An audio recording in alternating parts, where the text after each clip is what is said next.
Good afternoon, West Virginia. Sean Hornbuckle, leader of the House Democrats, and I'm standing before you on day 51 of the West Virginia Legislature.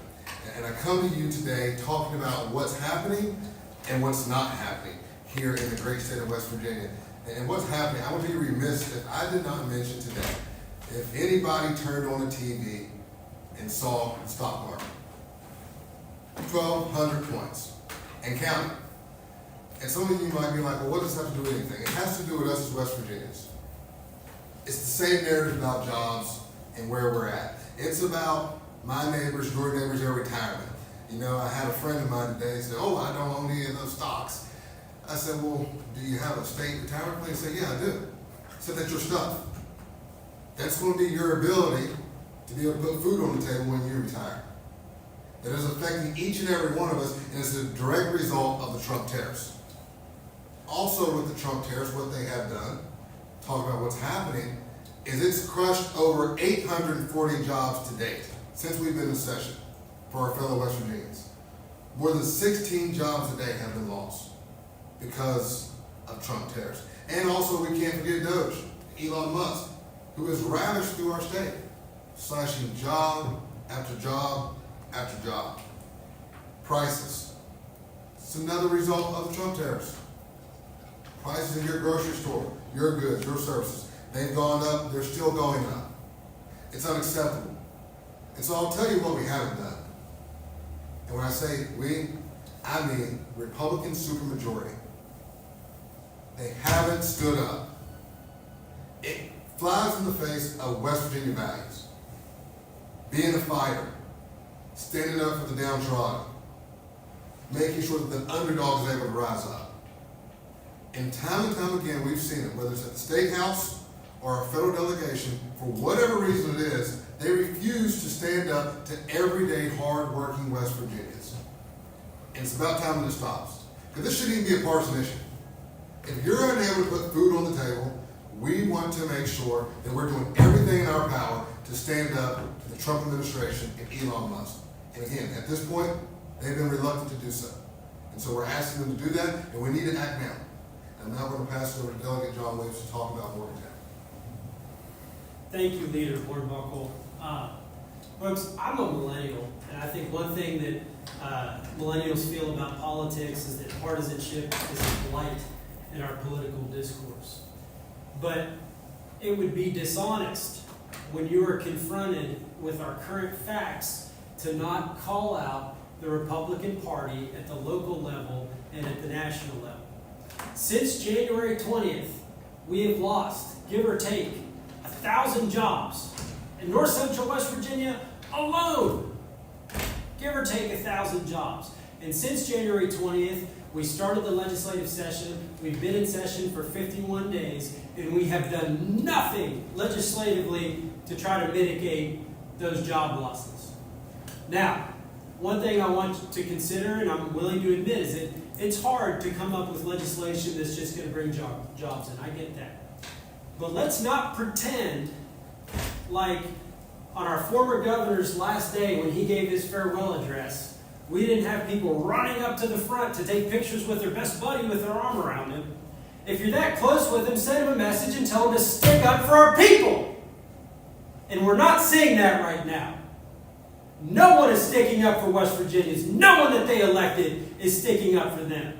And we can talk about it until we're blue in the face every single day, but until Republicans start working for the people that elected them and stop trying to win MAGA Member of the Month, none of this is going to change. None of it. The stock market is tanking. People are talking about a recession within the next year. My goodness, it could happen within the next 6 months. The tariffs are killing the market.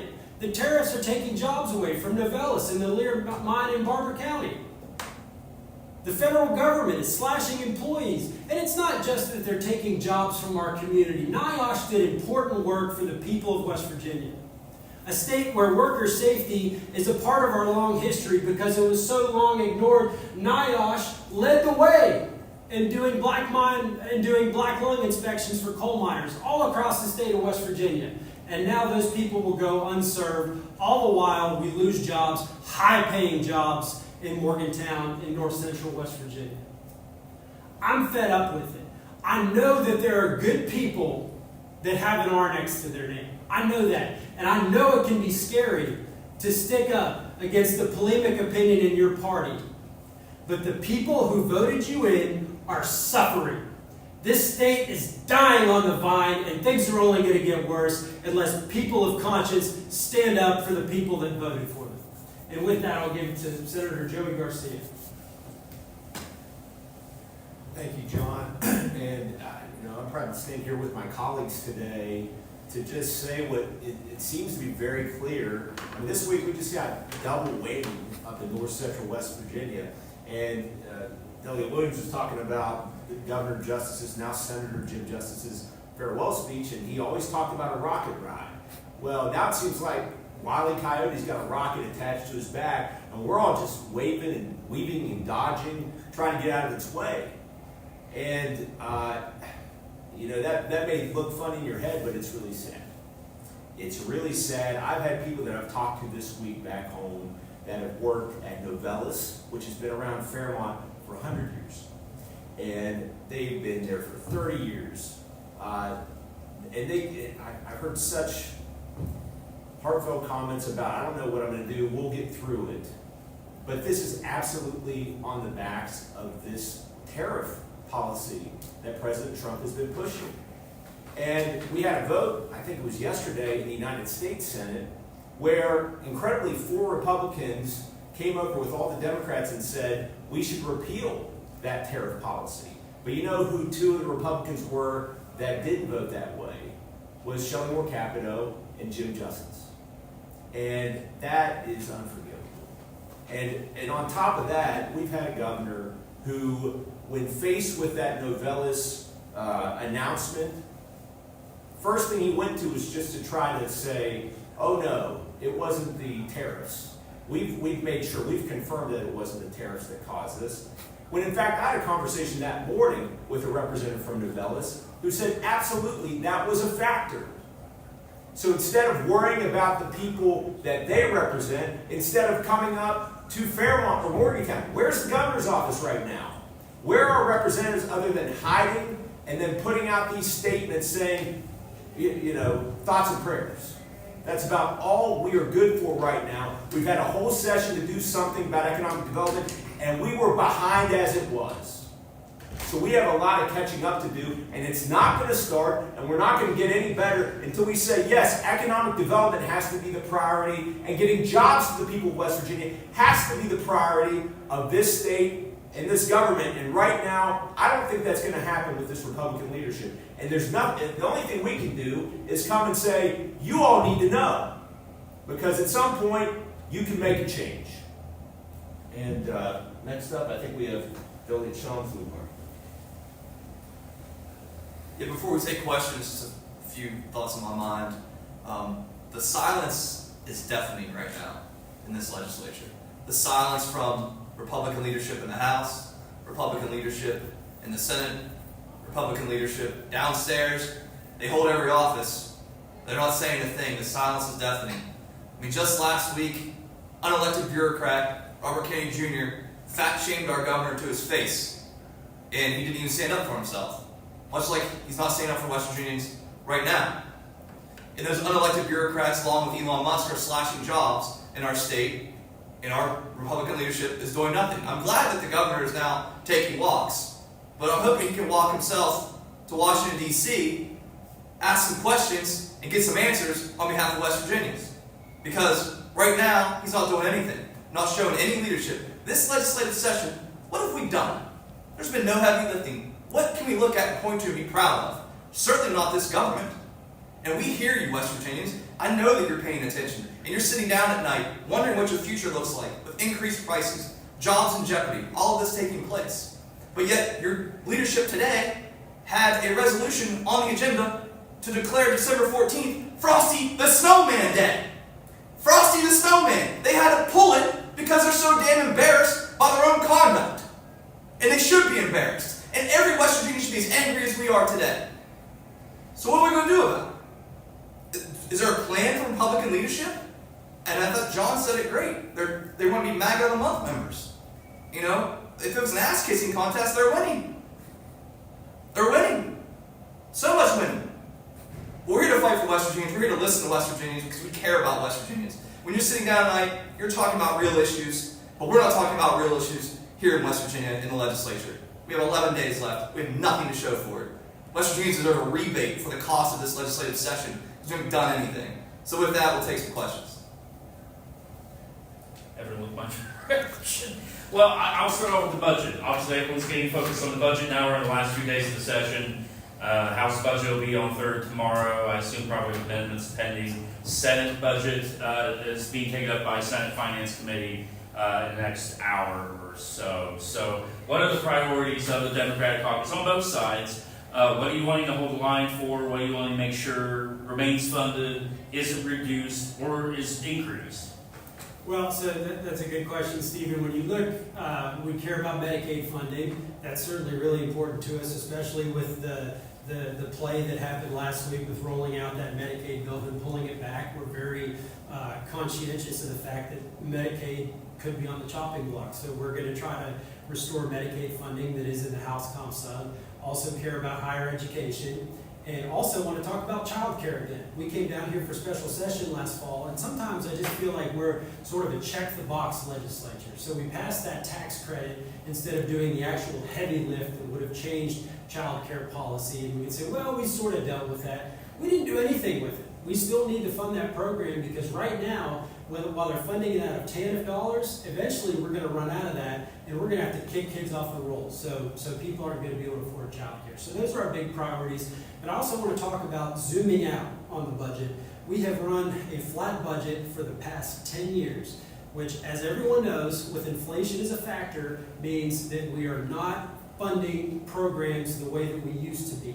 What is essentially happening is West Virginians are getting far less services than they did in 2014. We hear a lot of talk about fiscal responsibility. I think we as a caucus see the need to be socially responsible as well, and that means making sure that our neighbors have health care, making sure that our constituents have child care, making sure that we have roads to drive. And until we start thinking that way and stop passing tax cuts that put $50 back in somebody's pocket, meanwhile their kid's teacher gets fired, their neighbor loses their health care, and they can't put their kid in child care, we're going to continue to be like this and stagnate and stagnate. And for Delegate Williams, I thought it was interesting in the budget we saw big cuts for West Virginia University. How devastating is that to your district? I think it's pretty devastating, and I don't know why that West Virginia University was singled out. We found a place in the back of the budget to give money for the Washington School of Western Civilization. So for our pet projects, here, we'll throw you some cash, but we're going to pull $15 million back from you. I don't know why WVU was singled out. That's a good question.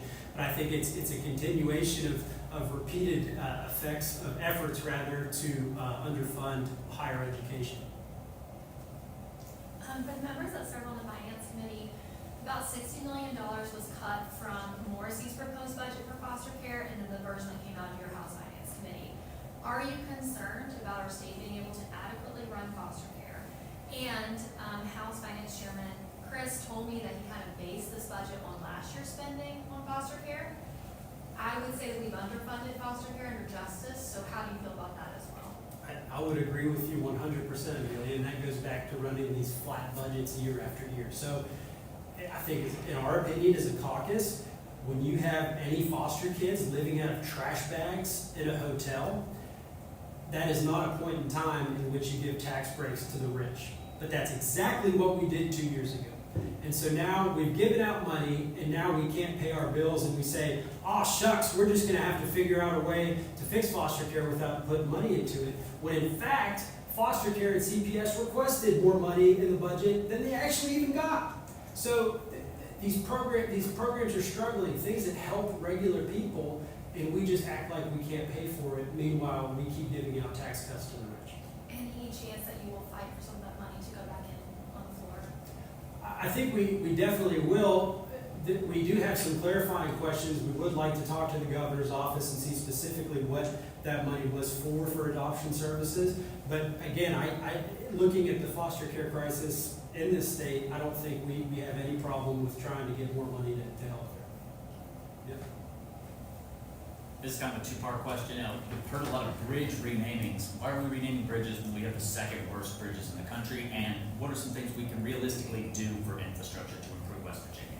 Yeah, that's a really good question, and I've never thought of it that way. That's clever. I wish I would have come up with it. When it comes to infrastructure in West Virginia, the way that we fund our roads is extremely outdated. So we kind of send money willy-nilly to different delegate districts. I had a bill that had a funding formula for our roads 6 years ago. That was vetoed by our former governor. That would have been a huge fix to everything that you're talking about. And when it comes to infrastructure, I think one of the issues that we're concerned with that the current administration in Washington is doing is holding up money in things that we're going to pour into West Virginia. You talk about jobs, the hydrogen hub, which was a project of the former administration, 15,000 jobs right there. That'd be incredible right now in the state of West Virginia. So it's not just that. We're worried about the infrastructure dollars coming in to rename those bridges, to fix those bridges rather than just renaming them.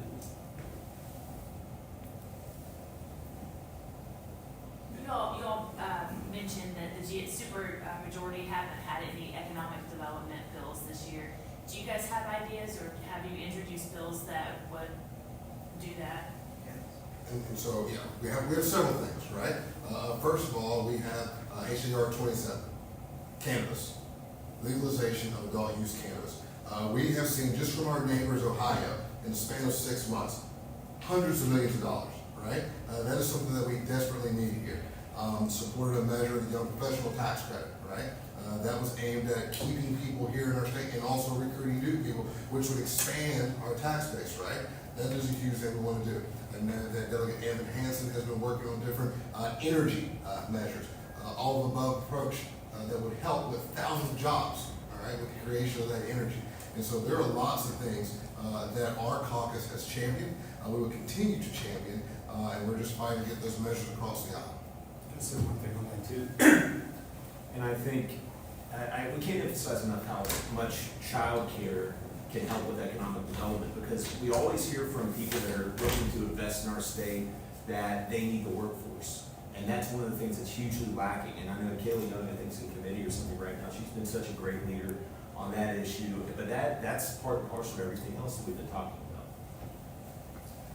I'll ask this, today, there are only 4 bills on third reading today, but they're all read in full. And of course, we have a limited amount of time. We're trying to get to midnight on April 12th for sine die. But obviously, there's some tools, parliamentary tools at your disposal. So do you all plan to definitely use the tools that you have available? If you feel the need to slow something down, if there's bills moving that you all find is completely unacceptable? We will always fight for the people. Any other questions? I have one question for Delegate Hansen. A lot of confusing bills have been about rolling back environmental regulations. What are some of the ones that are most concerning, and what could this have an effect on our drinking water, air, etc.?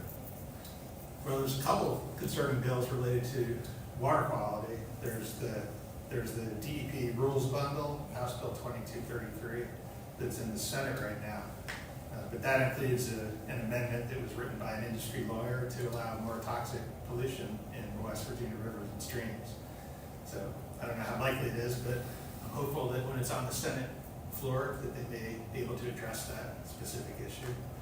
There's also a bill that passed out of the Senate, Senate Bill 592, that's related to the Above Ground Storage Tank Act. And it would loosen restrictions on tanks that store harmful materials close to our drinking water intakes. So that has not been taken up in the House, and I'm hopeful that that will stall out in the House and we can defeat that bill.